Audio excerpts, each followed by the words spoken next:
Everyone, welcome to my channel study club. So guys, आज हम बहुत ही इम्पोर्टेंट टॉपिक पे डिस्कस करेंगे, क्रिटिकल एप्रिसिएशन पे। तो इंग्लिश में आपको हमेशा मिलता रहेगा क्रिटिकल एप्रिसिएशन लिखने के लिए, बट बहुत लोगों को कन्फ्यूज़न रहता है कि ये लिखते कैसे हैं, ये होता क्या है। जब हम लोगों को किसी चीज़ के बारे में पता नहीं रहेगा अच्छे से, तो हम लिखेंगे क्या। सब लोग क्या करते हैं, इसमें समरी टाइप लिख देते हैं, कोई थीम लिख देता है, कोई तो पूरी इसमें स्टोरी छाप देता है, कुछ भी कर देता है। बट इसका सही मीनिंग क्या है, क्रिटिकल एप्रिसिएशन होता क्या है। तो आज की वीडियो में मैं एकदम इजी वे में आपको समझाने की कोशिश करूँगी कि क्रिटिकल एप्रिसिएशन होता क्या है, जिससे आप बहुत अच्छा लिख पाएंगे। तो बिना टाइम वेस्ट के स्टार्ट करते हैं। फर्स्ट हम लोग ध्यान देंगे, जो भी पोयम का हमको क्रिटिकल एप्रिसिएशन लिखना है, तो पहले क्या है, मीनिंग्स ऑफ वर्ड्स है। ठीक है, क्या है मीनिंग ऑफ वर्ड्स। तो हम लोग कोई भी जो पोयम रहता है उससे हम लोग क्या एकदम डीप स्टडी करना चाहिए, क्योंकि जो पोएट होता है वो जो भी पोयम लिखता है, तो उसको हम लोग को क्या एकदम डीप में जाके पढ़ना चाहिए, क्योंकि उसमें उन लोगों के जो अर्थ होते हैं, उन लोगों का जो मीनिंग होता है, बहुत ही बहुत ही अच्छा होता है। तो अगर हम लोग को उनके मीनिंग को नहीं समझ पाएंगे तो हम लोग लिखेंगे कैसे, हम लोग को समझ आएगा कैसे। तो सबसे पहले हम लोग को क्या है कि उस पोयम को हम लोग को अच्छे से समझना होगा, जो भी वर्ड दिया है उस पोयम में, उसे भी अच्छे से समझना होगा। ठीक है, फिर सेकंड है हमारा rhyme scheme. Rhyme scheme poem में बहुत ही इम्पॉर्टेंट रोल प्ले करता है, और ये बहुत ही ज़्यादा इम्पॉर्टेंट होता है। राइम स्कीम आप लोगों को सबको आनी चाहिए। तो हम लोग को कोई भी पोयम का सबसे पहले राइम स्कीम भी नोट कर लेना चाहिए कि वो कौन सा राइम स्कीम है।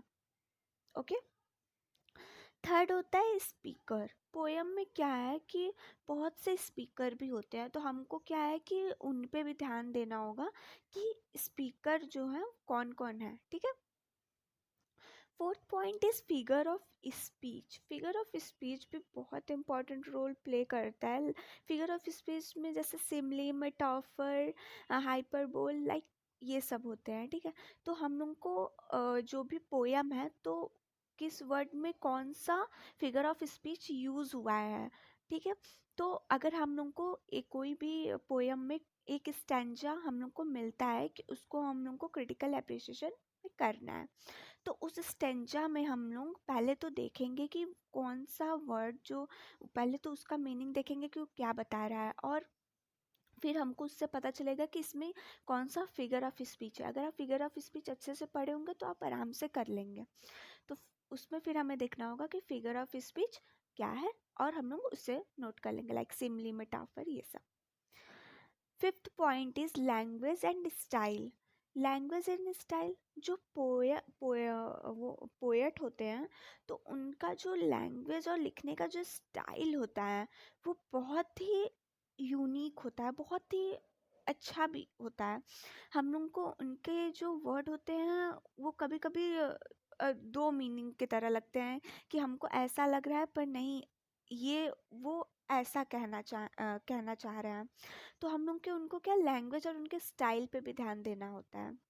इसीलिए मैं बोली ना कि बहुत डीप स्टडी करनी होती है पोएम की। फिर सिक्स है जेनरे।